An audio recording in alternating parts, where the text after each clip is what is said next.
My name is David Hale. I'm 36 years old.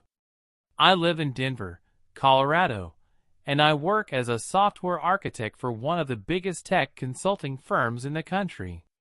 I design systems that help companies stay secure. Yet somehow, I didn't see the most dangerous breach happening right in my own home. I've never been flashy. I don't wear chains.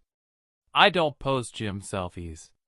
I've always believed in quiet confidence, showing love through actions, not performances.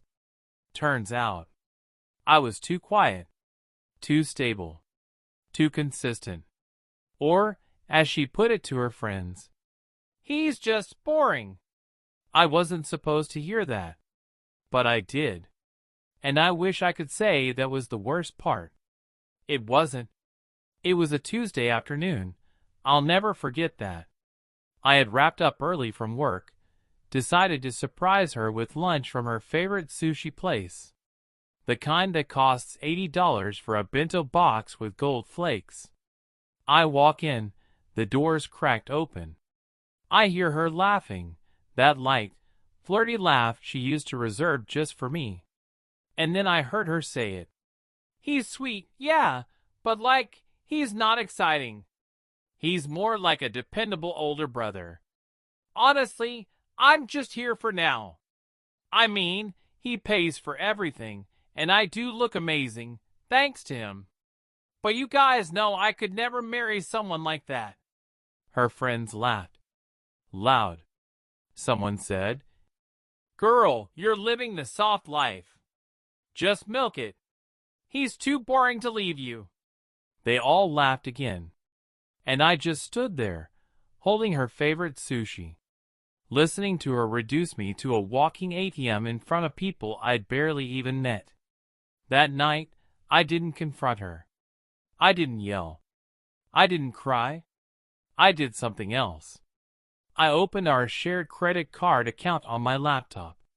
And what I saw made me feel like I'd been living with a stranger. $3,276 at Chanel. $820 private hairstylist. $450 content creation photographer. And this was just last week. Every image she posted, every luxury outfit, every perfect Instagram story, I paid for it. I built it. But in her story, I was just a boring background character. She thought I didn't know. She thought I'd never find out. She thought I'd just keep funding her fantasy. But she forgot something. I may be quiet. I may be boring in her eyes. But I'm also the man who gave her everything. And I'm the same man who could take it all away. We met 4 years ago. At a mutual friend's engagement party. The kind where everyone's half drunk and trying to look important. But she stood out. Not because she was loud or flashy, but because she was calm, collected, mysterious almost. Her name was Rachel. She was 28, worked in digital marketing, and said she loved minimalist aesthetics and emotional depth. That last part got me. We talked for hours that night. Not just small talk, real stuff. Books, family, childhood, regret. She told me her ex treated her like a trophy, and she just wanted someone who would listen. I told her I'd been cheated on before. That I wasn't flashy, but I was loyal. She said, "That's all I've ever wanted." Looking back now, that was the first lie. But back then, it felt like I had finally found someone who got me. We started dating the next week. She moved in 6 months later. And from the outside, it looked like a dream. We had routines. Morning coffee with oat milk and cinnamon. Friday night wine and documentaries. Sundays, we'd walk the trail by Cherry Creek, holding hands like a damn movie couple. I used to think, this is what peace feels like. She wasn't working much those days. Said her agency let her go during downsizing. I told her not to worry. I've got us. Focus on what makes you happy.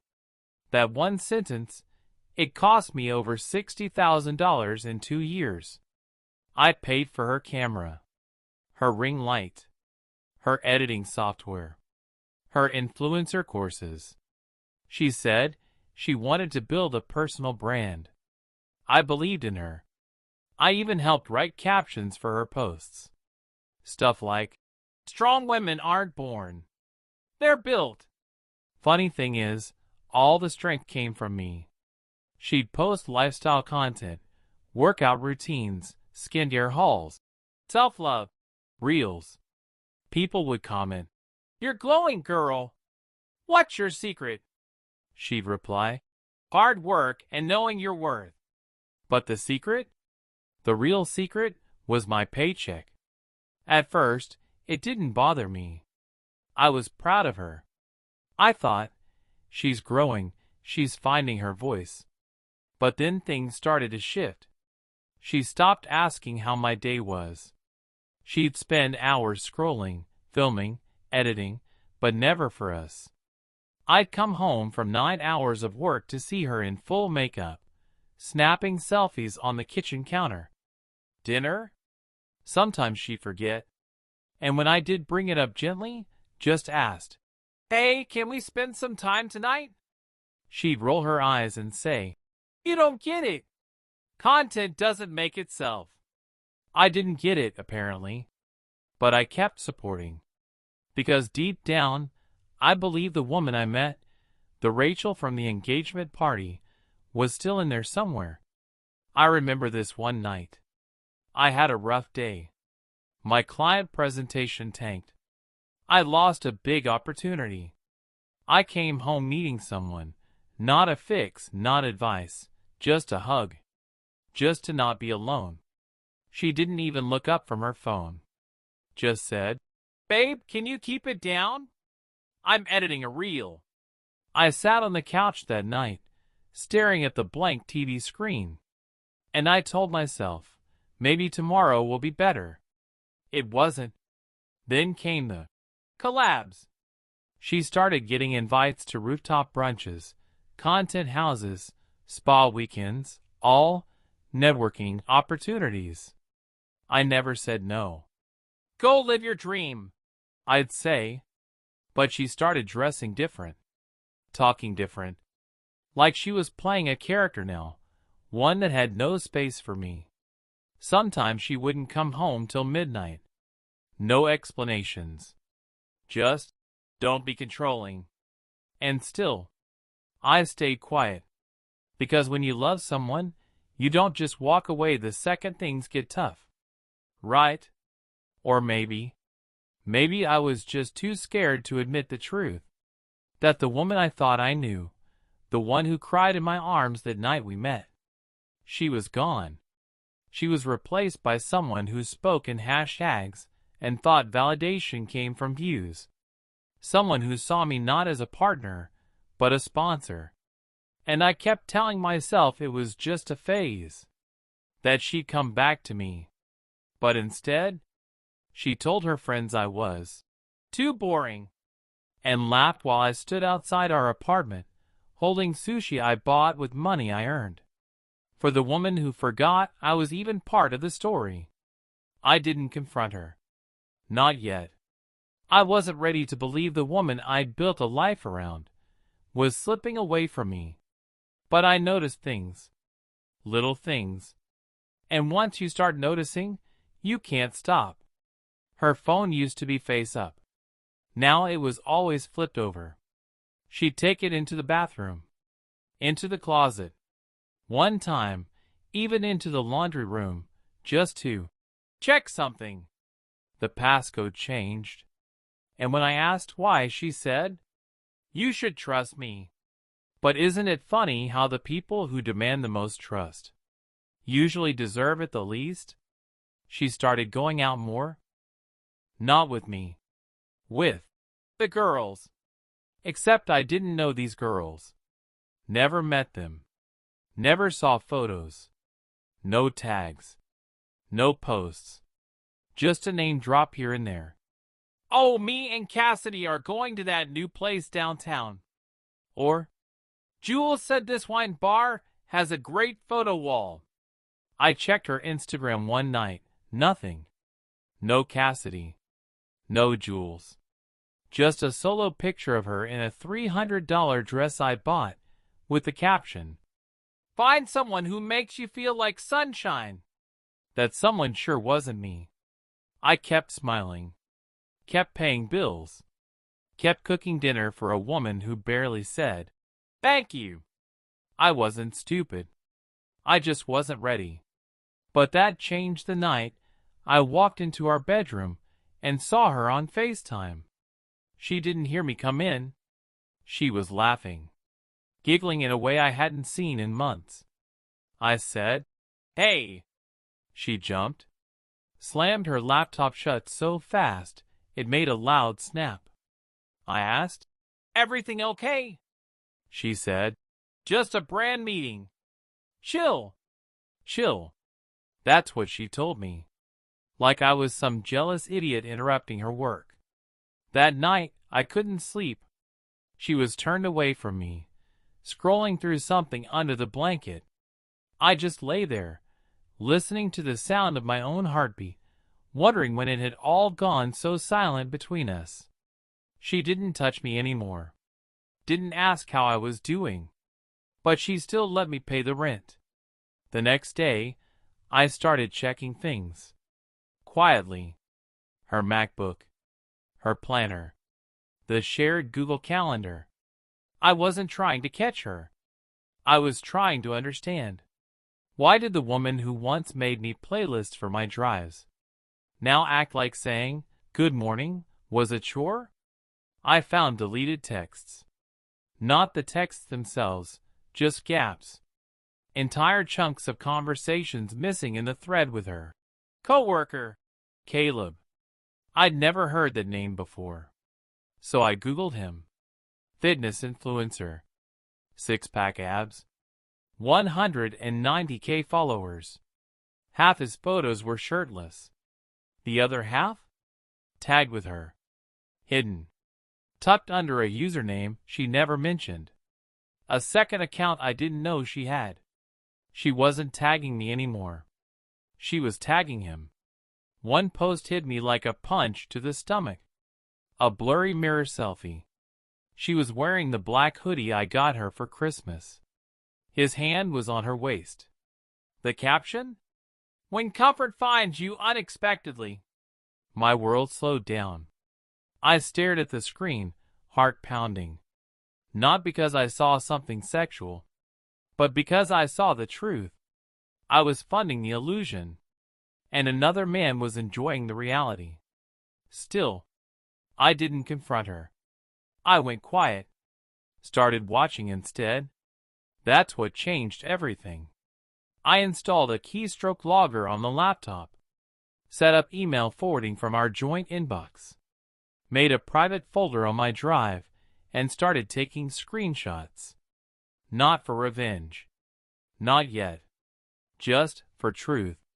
Because when someone gaslights you long enough, you start needing proof that you're not crazy. A week later, I got it. She was going on a girls' trip to Palm Springs. Said she needed to unwind. Recenter her energy.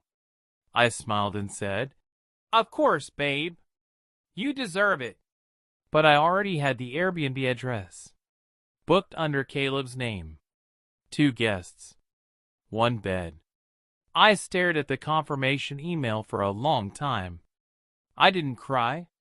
Didn't rage. I just sat there realizing the woman I loved was a ghost.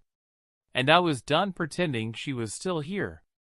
That night, she kissed me goodbye like everything was normal. Told me she'd text when she landed. Then walked out the door, suitcase in hand, fake smile on her face. I waited 5 hours. Then I made a phone call. To a lawyer. I didn't sleep that night. I sat on the edge of the bed in the dark. Her side still smelled like her perfume. Like lilacs and lies. At 2:41 a.m., I got the first photo. A friend of mine from LA, former army buddy, did me a favor. He was at the same resort for a weekend getaway with his wife. He texted me one line. "Bro, this her?" Attached was a photo. Candid, blurry, but clear enough to see her. In a bikini. Wrapped in Caleb's arms by the pool. Laughing. Happy. Free. She never laughed like that with me anymore. Not for years. And in that moment, it clicked. She wasn't just cheating. She was thriving off of me. Off my money. Off my stability. Off the image I'd built for her. I was the invisible man in her story. The ATM with feelings. And now, I was done. I stared at the photo for a long time. Zoomed in. Zoomed out. Kept looking at her face. Wondering if any part of her ever truly loved me. Or if I was just her stepping stone to the life she thought she deserved. I opened our shared bank account. Transferred $5,000 to a private savings account I had set up years ago, just in case. She wouldn't notice it. She never tracked the small things. Then I opened her influencer contract. Yes, I'd helped her build her brand. Paid for her ring light, camera, upgraded phone, even her fake followers during the early days. She didn't know I kept receipts. Literal ones. And screenshots. And agreements I co-signed. She always bragged about being self-made.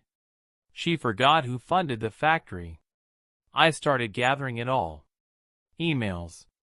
Photo backups. The legal trail. By sunrise, I had a digital war chest. And a printed copy sitting inside a sealed envelope labeled, "For when she returns." But the final nail? It came at 9:03 a.m. An email from a brand rep. Apparently, she'd listed me as her creative partner in earlier campaigns. And now they were reaching out to me to confirm her speaking engagement at a local women in media conference. I was stunned.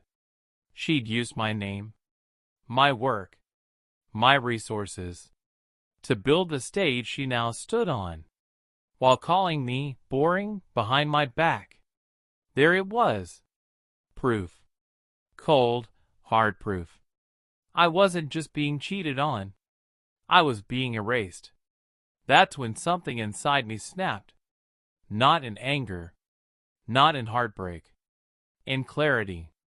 I didn't yell. Didn't break anything. I just smiled. A bitter, hollow smile that said, "You wanted freedom? You'll get it. But not the kind you were expecting." I made 3 calls that day to my lawyer, to the IRS, and to a friend who worked in brand management, someone who could pull the plug where it would hurt most. By the time she came back from Palm Springs, tan and glowing, she had no idea what was waiting for her. And I didn't say a word. Not yet. Because revenge is best served cold. And I was just getting started. She walked through the front door like nothing had changed. Sunglasses on. Designer bag on her arm. Skin kissed by the California sun. And a phone in her hand, already scrolling, already posting. "Bambi! I missed you. You wouldn't believe the spa. They had this seaweed wrap that." I didn't say a word. Just nodded. Took her bag. Offered her a glass of wine. She thought I was soft. Passive. Predictable. She didn't know I'd already hired a forensic accountant. See, here's the thing about betrayal. It sharpens you. And I was no longer the man who ignored the late-night texts. The secretive smirks. The sudden girls' weekends. I was someone else now. Someone surgical. Over the next 2 weeks, I lived a double life.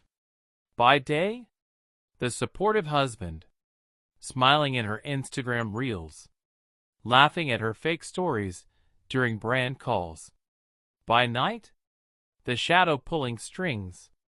I met with my lawyer twice a week, quietly building a divorce case that would strip her bare. We reviewed California's community property laws, divided our assets on paper, and traced every cent I had invested into her personal brand. And guess what? Most of it, from her iMac to her entire clothing rack, was legally mine. She listed me as the financial sponsor in nearly every contract. That meant she owed me big time. Then came the social side. I contacted 3 major brand managers she worked with, not anonymously, from my official email under my name. Hi, just wanted to let you know I've stepped away from the business due to personal reasons. Also, I've noticed her name has continued using my credentials and promotional assets without updated rights clearance. I'm sure it's just a clerical issue, but legally, I do need confirmation in writing that any further use will be separated from my contributions. Happy to work with your legal team if needed.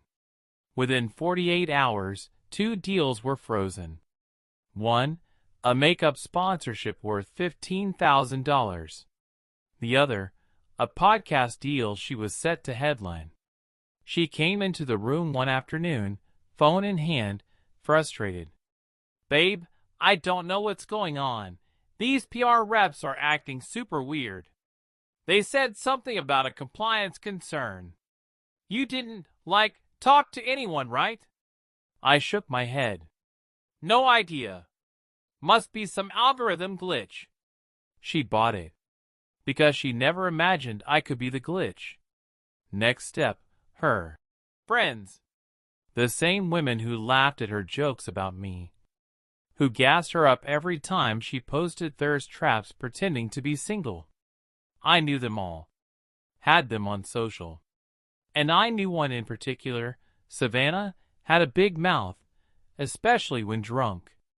So, I invited Savannah and her boyfriend over for drinks. Kept it casual, just an old-fashioned double date. Halfway through the second bottle of wine, I asked, "So when did you guys first figure it out?" Savannah raised an eyebrow. "Figure what out?" I smiled. "You know, her and Caleb. The poolside passion project." There was silence. Savannah looked at her boyfriend, back at me. "Wait, you know?" I nodded. "Always did," she whispered. "I told her she was playing with fire." Boom. Got it. The confirmation I needed, from one of her own friends. I recorded it. On audio. Crystal clear. By now, the case file was getting thick. Photos, emails, brand agreements, statements from friends, recorded conversations, even screenshots of her Reddit burner account where she'd vent about me anonymously, calling me dead weight, unattractive, and emotionally unavailable. Yeah, I found it, because her password was still our wedding date. The one she forgot I remembered. But the masterstroke? It wasn't revenge. It was freedom. Because the truth is, I didn't want to destroy her. Not entirely. I wanted her to watch herself fall. So I waited until the night of her big influencer gala. She had a keynote speech lined up. A red carpet moment. She bought a new dress, $3,200, and asked me to steam it for her. I did, with care, because I wanted her to walk into that gala shining. I wanted her to feel like a queen. Right before the crown slipped, the morning of the event, I left a sealed envelope on her vanity. Inside, a printed copy of every asset she thought she controlled. The contracts, the evidence, and a post-it note. It read, "I made you. I can also unmake you." A man too boring to notice. When she called me, sobbing, hysterical, asking why I do this, I said nothing. Just sent her one last message. This isn't revenge. It's the truth. Finally speaking louder than your lies. She didn't show up to the gala. Didn't post. Didn't go live. Didn't even open Instagram for 36 hours. She disappeared. Because everything she'd built was unraveling. And she finally knew why. Not because I told her, but because I showed her. I showed her what it felt like to be blindsided. To be betrayed by someone who was smiling in front of you, while digging the knife behind your back. The irony was beautiful. The legal papers landed 3 days later. She was served while getting a latte by a process server dressed as a DoorDash driver. Her face went pale. The barista asked if she was okay. She wasn't. She scanned the first few lines and realized I wasn't just divorcing her. I was suing for asset recovery, brand rights, financial damages, intentional emotional distress. And yes, I had evidence. Her social media empire wasn't just hers. It was ours. And I had the receipts. The public fallout? Oh, it was delicious. One of her ex-sponsors leaked a statement. We were unaware of the legal ownership of Ms. Name, S brand, and are halting all active campaigns pending resolution. Translation. She was radioactive. Influencer blogs picked it up. Reddit threads exploded. Hashtag scamfluencer started trending. Old clips resurfaced. Tweets from her burner account, now traced to her, began circulating. And the audience she used to entertain? They turned on her. Hard. Meanwhile, I was calm, collected, prepared. When we walked into mediation, she looked hollow. No lashes. No extensions. Hair tied back. She didn't have that smug look anymore. And when my lawyer slid the audio recording across the table, the one of her friend confirming the affair, her eyes filled with tears. Not the tears of guilt, but the tears of a person who just realized they'd lost. The settlement was brutal. She begged for mercy. Wanted to work something out privately. I said, everything you did was public. So now, so is this. She lost 60% of the brand revenue. Her rights to sell merch under the old business name. Control of the mailing list, which I owned. And half of her personal savings, because they were in our joint account. And her Instagram? Suspended, because she had used my copyrighted material without permission. And I filed the DMCA takedown myself. She tried launching a new account, but the audience didn't follow. They smelled the lie. And the algorithm didn't forgive. But here's the kicker. Even after all of it, she still didn't understand what she destroyed. Not just the money. Not just her reputation. She destroyed something real. A life. A partner. A man who once believed in her. And for what? For fake admiration from strangers on the internet? A few weeks later, she messaged me. Can we talk? I'm in therapy now. I want to make things right. I left her on read. Because I wasn't bitter anymore. I was done. You see, this story isn't about revenge. It's about evolution. About a man who stopped tolerating disrespect. Who turned heartbreak into power. And built a better life, not to hurt her, but to finally heal himself. Because some people don't break your heart. They reveal it. They peel back the surface. Show you what you've really been ignoring. And once you see the truth, there's no going back. Narration, calm, powerful closing. So if you're sitting in silence, questioning your worth, wondering how someone could betray you so easily, Just know this. It's not about them anymore. It's about what you do next. Me, I walked away. Not broken, but reborn. And I'll never let anyone take that from me again. It's been 18 months. She's gone. The brand is gone. All of it, just noise in the rearview mirror. But me? I'm still here. Not broken. Not bitter. Just free. I don't wear suits every day now. I don't check credit scores before buying someone flowers. And I've stopped trying to fix people who only showed me their highlight reel. Because if there's one thing I learned, it's that loving someone doesn't mean losing yourself. You don't have to fund someone's fantasy just to be worthy of their love. You don't have to sacrifice your peace for their popularity. And you damn sure don't have to apologize for being steady. People like her? They crave chaos, drama, attention. They collect friends like followers. And treat real love like a brand deal. And the moment you stop feeding the image, they'll call you boring. But boring? Boring is peace. Boring is trust. Boring is quiet strength. And I'd take that over fake hype any day. These days, I work remotely. Moved out to a quiet town in Colorado. Got a dog named Bruno. Started hiking again. My life is small, but it's real. The kind of real that doesn't need filters. The kind of real that doesn't disappear when the Wi-Fi cuts out. And sometimes, late at night, when the world gets quiet, I think back. Not to her. Not to the lies.